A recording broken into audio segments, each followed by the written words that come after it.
Hey guys, welcome back. I know it's been a while, but we're back because 'tis the season. Yes, it is the holiday season approaching, but that's not the season I'm talking about. It is trade season. It is time for another trade machine. Now, the reason why there's a lot of trade talk around the NBA right now, the biggest reason would be that December 14th, next week, it is the first day of the year that free agents that re-sign this year can get traded.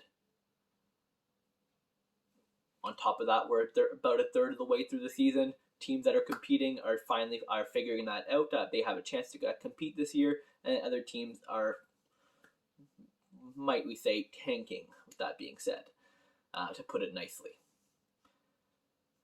but it's not the players I have involved in today's trade machine are actually not ones that can only be traded next week. So this is a trade that you can go on ESPN Trade Machine right now, run the numbers, they'll give you a win-loss record, they'll give you an outcome.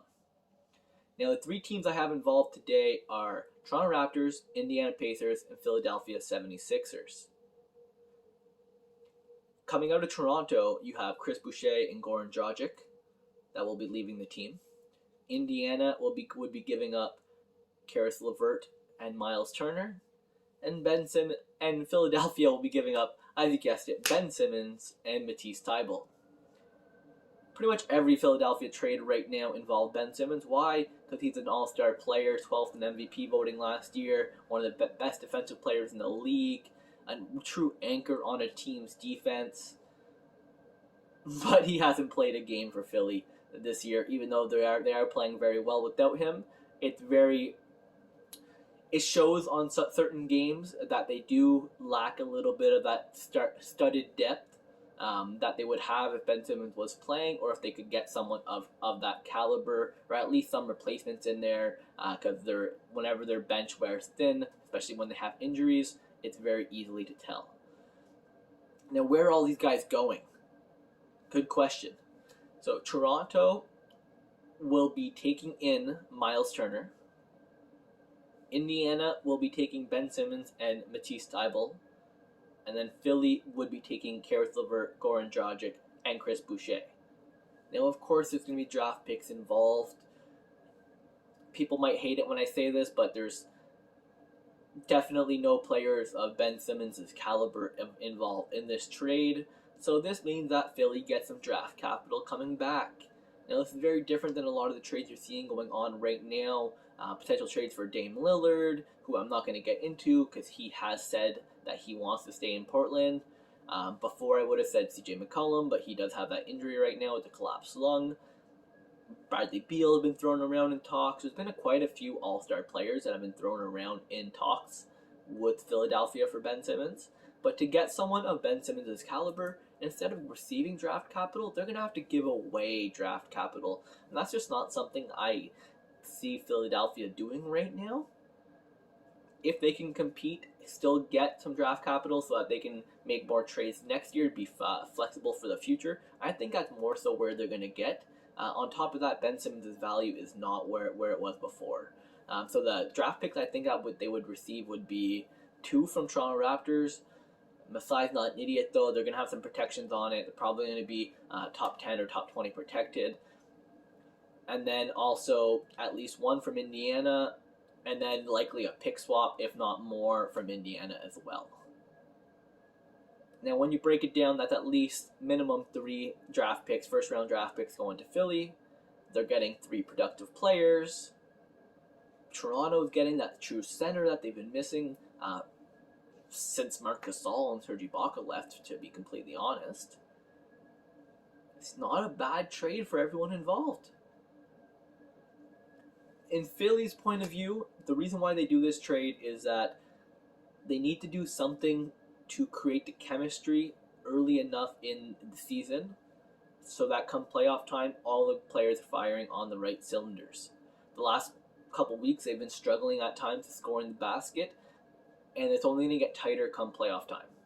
They have been playing great defense, and this trade does hurt their defense a slight bit. 100%. Thybulle is one of the best defensive players in the league. And Ben Simmons is literally a top 5 top defensive player in the league. That being said, they've had a great defense this year without Ben Simmons. So if they can create a little more depth around their players by bringing in these three players I mentioned, Dragic, Boucher, and Levert, then everyone could be playing at a little bit higher of pace. Their defenses can still be clicking as long as they can build the chemistry early. With these players, the best one is, of course, Caris Levert. He's actually on a 2-year contract right now, so he is tied in for next year. Reasonable rate, too, about $18 million per year. Not a bad deal for a guy who he might be only doing 15-3 right now. He has been turning around of late, scoring at least 17 points per game in December. But he's a player that he scored 20 points per game, or very close to it, alongside Kevin Durant last year. He had 19-6 alongside Kevin Durant, and he was about 21-5 in Indiana. That's a player of the same caliber, or very similar caliber, as CJ McCollum, that a lot of people were talking about that Philly should have traded Ben Simmons for a while back. Being able to get that kind of player in, he might not be having the best year of his career. He had injury issues. That's a common trend for Caris Levert, and that's why he hasn't been as highly valuable in trades as some other players that put up his productivity. And he hasn't really been shooting a three-pointer that well this year, so there's some negatives going on about him. He's still an above-average player. He's still a scorer. Philly needs a scorer on that team. They need someone to put the ball in the basket. They have Embiid, they have Harris, Seth Curry. They're all great players. Maxi's been having a great year.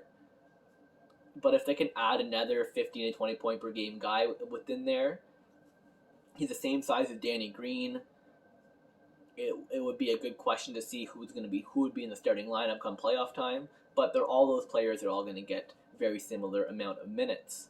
So especially in the backcourt between Curry, Green, Maxey, Milton's still going to keep getting his minutes. Kormaz is still going to keep getting his minutes, although might slightly be reduced.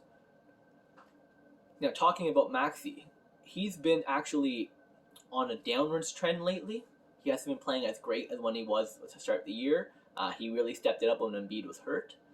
But this is just a good example of why they need that steady veteran point guard to back him up, to be that presence. So come playoff time, they don't have what happened last year where they're not scoring for minutes on end in the fourth quarter.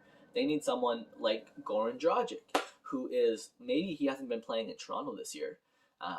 He's only played a couple games. He played one really good game when Fred VanVleet was hurt, and he stepped up to the plate even though he hadn't played in weeks. And now he's off the team right now. That's not to say Dragic's ability. That's more to say the way the Raptors are heading this year.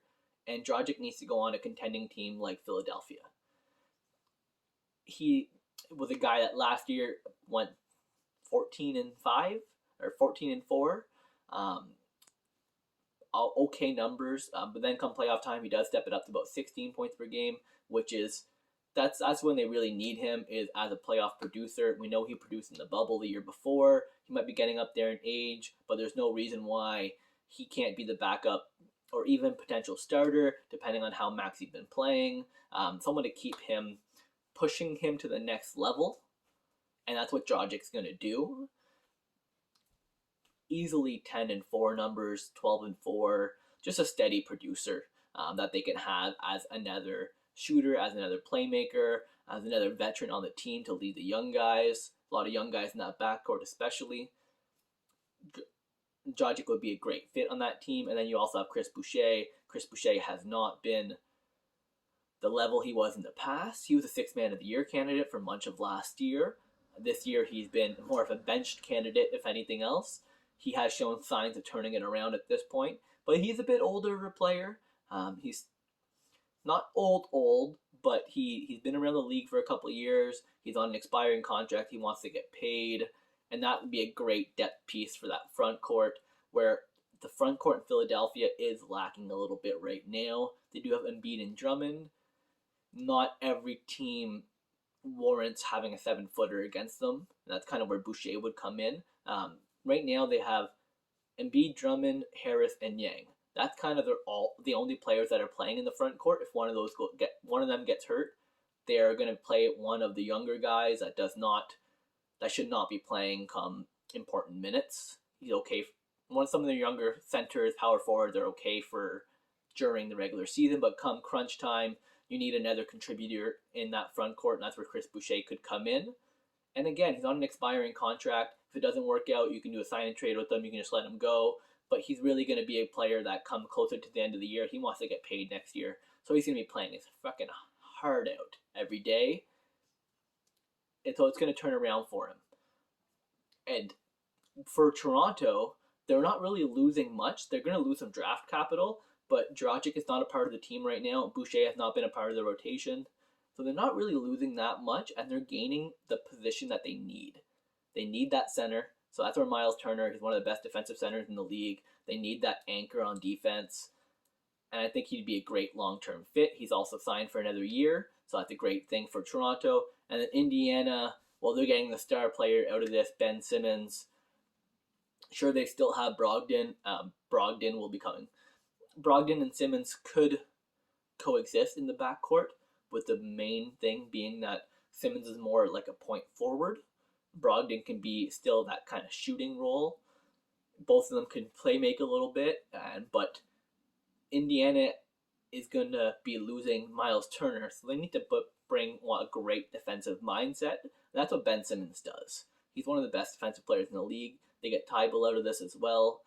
So they're essentially trading two above average players at their position for a guy that is a star player. Now, people might shoot me for that, but there's a reason why Ben Simmons was 12th in MVP voting last year. He is a star player. If he's playing, Philly could use him as well, but he's not playing with Philly right now. So Philly needs to change that up. They need to bring their shooters in. Indiana can reap the benefits of this, and they're still getting Matisse Thybulle, who is an amazing defensive player as well. That's really going to push the pace at practice. That's going to push the team to get further defensively, because Sabonis is going to have to become the starting center in this situation. Now, he has the right size. He has enough size for it anyways, so I'm not too worried about that. Then they would have TJ Warren once he comes back in 2022, Ben Simmons, Brogdon, Duarte. That's a pretty damn good starting five. And they're all fairly young, so that's a starting five that can grow together as well. So I think that there's a lot of benefits for each one of these teams involved. Philly gets players that can score, gets players that can move the ball, that are going to be playing like it's their last days in the NBA when it comes to Boucher and Dragic, where they want to get a contract next year, so they're going to be playing their hearts out. Toronto gets their center that they've been looking for a long time. Hopefully he becomes a part of the future when it comes to in Toronto. They can also move Scotty Barnes down to the shooting guard role. They can move Gary Trent Jr. to the bench. Makes them a more complete team, considering Dragic wasn't really playing and Boucher has been out of the rotation. All it really costs them is a couple first-round picks, which I know Toronto values them heavily, but eventually you need to start converting these picks into players, and Myles Turner is well worthy of that pick. Same thing with Indiana. Ben Simmons is well worthy of a pick or two. Philly gets their draft capital. They get their players. ESPN Trade Machine says that Toronto Raptors is going to win an extra 8 games this year. Huge. That's actually playoff worthy right there. Indiana's going to lose another 7. That's not really fair because Ben Simmons does not, his stats don't take into account this year because he hasn't played yet, so he's essentially a non-factor in that.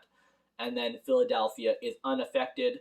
With that being said, that's because Dragic has not really played this year. Boucher has been out of the rotation. He hasn't really been playing to his capabilities. And Levert also has missed some games and has not been playing to his career numbers. You get all three of those guys a little closer to their career numbers, then that's a positive for them as well.